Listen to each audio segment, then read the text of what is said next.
Heureuse de vous retrouver sur cette édition de journal, mesdames et messieurs, bonjour et bienvenue. En milieu universitaire, l'usage des réseaux sociaux est de plus en plus récurrent. Beaucoup en exploitent en plusieurs faits. À suivre dans ce journal un élément réalisé sur le sujet. Entre détente, travail et rencontres, chaque étudiant a son coin favori au sein de l'université d'Abomey-Calavi. Interrogés sur leur espace public préféré, quelques-uns rencontrés se prononcent sur le sujet. Vous les entendrez dans ce journal. Les Vodun Days constituent un événement annuel qui célèbre l'art, la culture et la spiritualité vaudou. Mais autour de cette célébration se naissent plusieurs préjugés. Nous recevons en fin d'édition Modeste Zokli qui reviendra sur les préjugés autour des Vodun Days. À nouveau, bonjour. Les réseaux sociaux ont transformé notre manière de communiquer d'archi avec le monde, y compris dans le cadre universitaire. Ils offrent de nombreux avantages aux étudiants, mais comportent aussi certaines limites. Dans cet élément réalisé par Emery Runtonagnon et Ores Aïcheou, quelques étudiants de l'université d'Abomey-Calavi donnent leur avis sur le sujet. J'utilise les réseaux sociaux pour faire mes recherches, les exercices que nos docteurs nous demandent. Moi, j'utilise les réseaux sociaux pour les faire, pour acquérir d'autres connaissances, pour avoir un approfondissement de mes connaissances avant de revenir au cours. Sur les réseaux sociaux, on se partage beaucoup d'informations, on discute beaucoup, on est au parfum des informations. C'est grâce aux réseaux sociaux que moi je suis l'actualité politique du pays. Ce qui concerne les réseaux sociaux comme Facebook, comme WhatsApp, etc. que nous utilisons aujourd'hui, dans un côté c'est bon, dans un autre côté aussi, c'est pas aussi bon. Puisque l'utilisation des réseaux sociaux aujourd'hui amène à beaucoup de personnes à dérailler la route. Il ne faut pas dérailler. Les réseaux sociaux peuvent nous permettre de faire des communications faciles. D'accord, les communications faciles, mais ça amène des fois à l'utilisation abusive de telle sorte que les gens n'arrivent pas à se contrôler et ils utilisent ça pour leurs fins personnelles et ce qui n'est pas bon. Les réseaux sociaux peuvent prendre assez de notre temps et ralentir notre apprentissage. Selon moi, il y a l'addiction. Il y a des gens qui utilisent les réseaux sociaux à des fins distractives.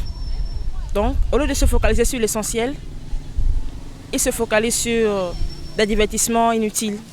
Et ça agit sur le rendement scolaire et tout.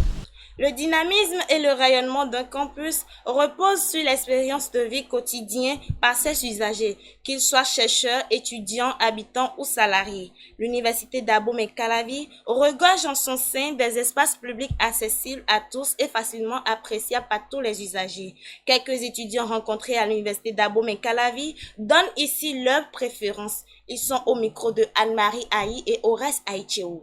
Mon espace préféré sur le campus, c'est le jardin botanique. J'ai choisi cet endroit puisque quand je viens ici, je viens juste pour me distraire, me reposer, parfois en lit des romans et tout. Bon, je viens quand j'ai pas cours. Bon, dans un mois, je viens au plus tard 2 fois. L'ambiance dans cet endroit, bon, c'est calme, douce et j'aime bien. Mon espace préféré sur le campus, je crois que c'est le jardin U. J'aime me distraire là. J'ai choisi cet endroit parce que c'est plus proche du grand portail. Comme ma maison est dans la zone du grand portail, parce que je finis les cours à chaque fois, donc je reste là, je me repose là un peu avant de rentrer. Souvent, je suis à la bibliothèque pour faire des recherches. Chaque jour, je suis là-bas parce qu'il y a des exercices que les profs donnent et je fais des recherches à chaque fois. Mon espace préféré, c'est le jardin U. Premièrement, c'est d'abord un endroit un peu calme, il n'y a pas trop d'agitation et puis tu es encore plus concentré là-bas. Au moins, je dirais 3 fois par semaine. Mon espace préféré sur le campus, je peux dire le jardin botanique. Je choisi cet endroit juste parce que, bon, d'abord il y a du monde. Il y a du monde, on peut facilement se divertir et déjà avoir beaucoup de connaissances. Bon, si tu n'es pas timide, tu peux avoir beaucoup de connaissances. Et tout. Le jardin botanique, ça correspond déjà à la filière que j'ai choisie, à l'environnement. Donc déjà, je suis passionné de l'environnement. J'aime tout ce qui est vert, les animaux et tout. En plus, ça offre une ambiance paisible et calme. Et tout. Quand j'ai le temps, souvent j'y vais pour essayer de me détendre un peu et de voir les animaux. Et tout. Comme je l'annonçais en titre, nous recevons Modeste Zokli. Avec elle, il sera question des préjugés autour des Vodun Days. Modeste, bonjour. Bonjour madame la journaliste. Comment allez-vous? Je vais bien et vous? Ça va très bien, vous êtes élégante aujourd'hui. Merci beaucoup, vous êtes aussi ravissante. Merci. Alors, en quelques mots, dites-nous, qu'est-ce que les Vodun Days et pourquoi ce concept a-t-il vu le jour? Alors, les Vodou Days sont nés sur les cendres de la fête traditionnelle de Vodou, qui est célébrée chaque 10 janvier de 1992 à 2023. Cette cérémonie valorise un héritage béninois et aussi elle reconnaît les jeunes à leur patrimoine culturel. Ce concept a vu le jour pour expliquer, montrer et comprendre ce que c'est que le vaudou. Merci d'avoir répondu à cette question. Dites-nous, quel est l'objectif principal des Vodou Days? Je dirais pas principal, je dirais plutôt triple. D'abord, c'est valoriser un héritage culturel souvent mal perçu par les gens. Ensuite, c'est offrir un cadre pédagogique pour expliquer réellement ce que c'est que le vaudou. Et enfin, c'est attirer un large public autour d'un tourisme spirituel tout en permettant d'accroître l'économie. Dites-nous, quels sont les préjugés les plus fréquents autour du vaudou et comment les Vodou Days contribuent-ils à les déconstruire? Bon, comme nous le savons tous, les préjugés les plus souvent répandus sur le vaudou parlent de sorcellerie, que ce sont des pratiques mystiques obscures et de peur. Les Vodou Days montrent un aperçu contraire de ces préjugés. Les Vodou Days rassemblent plusieurs jeunes qui dansent, jouent autour avec les divinités comme le Sakbata, le Tolegba. Elles montrent la culture, les pratiques béninoises. Merci. Dites-nous, comment expliquez-vous que le vaudou soit souvent mal compris alors qu'il fait partie intégrante de notre patrimoine culturel? Comme vous et moi, nous sommes des Béninois. Et les raisons ne sont pas multiples. Il s'agit principalement de comment nous représentons le vaudou aujourd'hui. Le plus souvent, nous remarquons que les jeunes, et pas que seulement les jeunes, les personnes âgées, utilisent les divinités pour faire du mal aux autres. Et cela est mal perçu par la population. Donc, d'où viennent ces préjugés? Donc, les vaudous, c'est des dieux qui répondent aux attentes du peuple.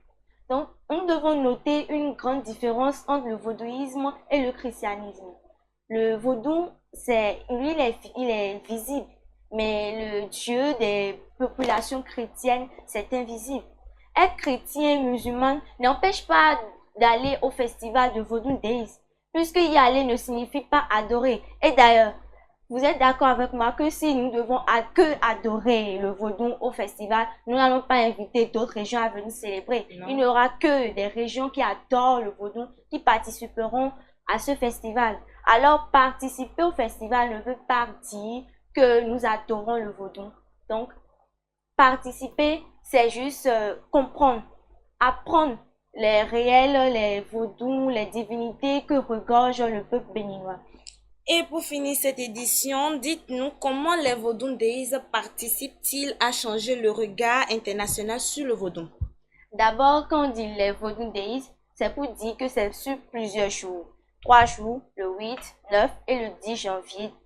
Donc, nous aurons le Vodou Days en 2026 maintenant qui va accueillir plusieurs personnes de différentes régions pour venir s'amuser, pour venir participer, pour venir apprendre de notre culture béninoise qui se fait souvent et principalement à Ouida. Le Vodou Days accueille des chanteurs, des artistes, des journalistes qui montrent que le Vodou Days, n'est pas un phénomène folklore, c'est pas un phénomène mystique, mais c'est une pensée qui soulève une culture vraiment magnifique. Merci Modeste Zoko d'être passée sur ce journal. Merci à vous. Mesdames et messieurs, nous sommes à la fin de cette édition. Merci de l'avoir suivi et à très bientôt.